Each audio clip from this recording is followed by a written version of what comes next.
Hi, this is Santosh. Welcome to English Shabaga. Class 10 CBSE Social Textbook இருக்கக்கூடிய Rise of Nationalism in Europe உடைய Part 8 video The Making of Germany and Italy உடைய super explanation தான் பார்க்க போகிறோம்.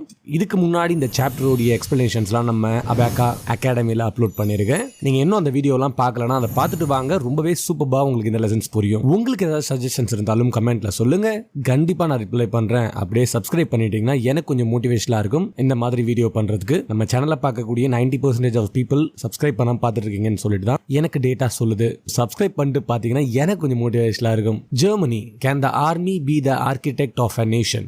நம்ம part 7 வீடியோல 1848ல the poor people and middle class people இவங்க ரெண்டு பேருமே ஒரு ரிவல்ட் உருவாக்குறாங்க. அது மூலமா எப்படியாவது அவங்க கண்ட்ரியை டெமோக்ராட்டிக்கா நேஷனலிசமா மாத்தணும்னு நினைக்கிறாங்க. ஸோ அதனால தான் இந்த மிடில் கிளாஸ் ஜெர்மன் பீப்புள் இந்த நேஷனலிசம் ஃபீலிங்கை கொண்டு வந்து எப்படியாவது ஒரு பார்லிமெண்ட் உருவாக்கி நேஷன் ஸ்டேட் கவர்னடா ஒரு எலெக்டட் பார்லிமெண்ட் உருவாக்கலாம்னு நினைச்சு ட்ரை பண்ணாங்க. பட் இதை வந்து பாத்தீங்கன்னா கிங், அந்த மொனார்கி கிங், மிலிட்டரி அண்ட் ஜங்கர்ஸ்னா யாருன்னு பாத்தீங்கன்னா லார்ஜ் லேண்ட்லார்ட்ஸ் ஆஃப் ரஷ்யா. இவங்க மூணு பேரும் ஒன்று சேர்ந்து இந்த மிடில் கிளாஸை டோட்டலாவே கிரஷ் பண்ணி இல்ல நீங்க வந்து இது மாதிரி பவர்ல கொண்டு வரவே முடியாதுன்னு சொல்லிட்டு அவங்கள டோட்டலாவே தூக்கி போட்டுறாங்க. இப்போ இந்த கன்சர்வேட்டிவ்ஸ் இருக்காங்க இல்லையா, கன்சர்வேட்டிவ்ஸ்னா அதாவது ட்ரெடிஷன்ஸை ஃபாலோ பண்றவங்க, கிங் இருந்தாலே நல்லதுன்னு நினைக்கிறாங்க இல்லையா. இந்த நேஷனலிசம், அந்த நேஷனல் ஃபீலிங், அந்த கான்செப்ட் அவங்க எப்படி கொண்டு போறாங்கன்னா, எங்களுக்கு டெமோக்ரஸி அதாவது மக்களுக்கு ஃப்ரீடம்லாம் வேண்டாம், பட் எங்களுக்கு பொலிட்டிக்கலா டாமினன்ஸ் வேணும். யூரோப்ல வந்து எங்களுக்கும் வந்து ஒரு பவர்ஃபுல்லான ஒரு கண்ட்ரியா இருக்கணும், பவர்ஃபுல்லான ஸ்டேட்டா இருக்கணும் அப்படி சொல்லிட்டு நினைக்கிறாங்க. சோ அந்த பீப்புள்ஸ் பார்லிமெண்ட் ஃபெயில் ஆகுது.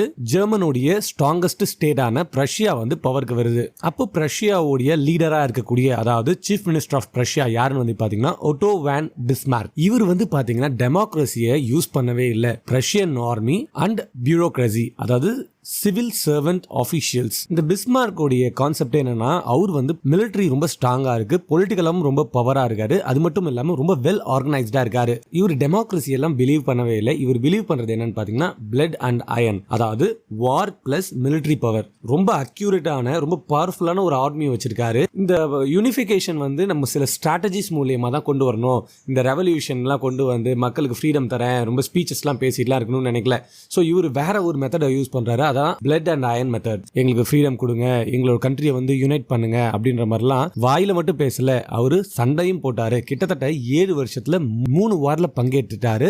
3 வார்லயுமே ஜெயிச்சிடறாரு. ஃபர்ஸ்ட் ஆஸ்திரியா கூட வார் எடுத்து ஜெயிச்சிடறாரு, அடுத்து டென்மார்க் கூட அதே மாதிரி ஜெயிச்சிடறாரு, கடைசியா பிரான்ஸ் கிட்டயும் ஜெயிச்சிடறாரு. சோ இந்த 7 வருஷத்துல 3 வார் தான் அட்டன் பண்ணாங்க, 3மே ஜெயிச்சிட்டாங்க. இவர் என்ன பண்றாரு, proclamation of the German Empire அப்படின்னு சொல்லிட்டு 18th January 1870 hall of mirror William 1 German எம்பரரா அனௌன்ஸ் பண்றாங்க. இது நடக்கக்கூடிய ஒரு ஹைலைட்டான விஷயமே என்னன்னா, ஜெர்மன் வந்து இந்த ப்ரோக்ளைம்ட் எங்க நடக்குதுன்னா பிரான்ஸ்க்குள்ளேயே நடக்குது. அதாவது இந்த ஆல் ஆஃப் மிரர் அப்படின்ற பிளேஸ் எங்க இருக்குன்னு வந்து பாத்தீங்கன்னா பேலஸ் ஆஃப் வெர்சாலிஸ்ல இருக்கு. இது ஒரு எனிமி பிளேசஸ்லயே வந்து ஜெர்மன் எம்பையரை வந்து சொல்றது, ப்ரோக்ளைம் பண்றதுன்றது வந்து பாத்தீங்கன்னா ரொம்பவே ஒரு பிரேவான ஒரு விஷயம். அது அப்பவே நடந்திருக்கு அப்படின்னு சொல்றாங்க. இந்த இடத்துல வந்து பாத்தீங்கன்னா ஜெர்மன் பிரின்ஸ் இருக்காங்க, army representatives and Prussian ministers including நம்ம பிஸ்மார்க். ஸோ இந்த கெய்சர் வில்லியம் 1 ஆஃப் பிரஷ்யா இவர் தான் வந்து ப்ரோக்ளைம் பண்ணி ஜெர்மன் எம்பரரா அனௌன்ஸ் பண்றாங்க. ஸோ இப்போ ஜெர்மன் வந்து ஒரு யூனிஃபைட் நேஷனா மாறிடுச்சு.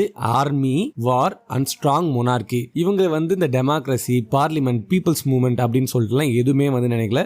3 army, war and strong monarchy கான்செப்டை வச்சு ஜெயிச்சிடறாங்க. இதுல கொஸ்டின் ஒன்று சொன்னாங்க இல்லையா, army became the architect of the nation அப்படின்னு சொல்றது கண்டிப்பா எஸ் தான். இப்போ ஜெர்மனி வந்து யுனைடெட் ஆனதால கிட்டத்தட்ட பிரஷ்யாவில் இருக்கக்கூடிய எல்லா ரூல்ஸையும் இதுல கொண்டு வராங்க. எல்லா ரூல்ஸையும் ஜெர்மன்ல கொண்டு வராங்க. கிட்டத்தட்ட பிரஷ்யா தான் லீட் கொடுக்குதே ஜெர்மனுக்கு. சோ எந்த விஷயம்லாம் மாடர்னைசேஷன் பண்றாங்க அப்படின்னு வந்து பாத்தீங்கன்னா ஒரு 4 விஷயங்களை ஜெர்மன்ல வந்து ஸ்ட்ராங்கா இம்ப்ளிமெண்ட் பண்றாங்க. ஃபர்ஸ்ட் கரன்சி எல்லாத்தையுமே வந்து பாத்தீங்கன்னா மாடர்னைசேஷன் ஆக்கிட்டாங்க. அதுக்கடுத்து பேங்கிங் சிஸ்டம் பெர்ஃபெக்ட் ஆக்குறாங்க.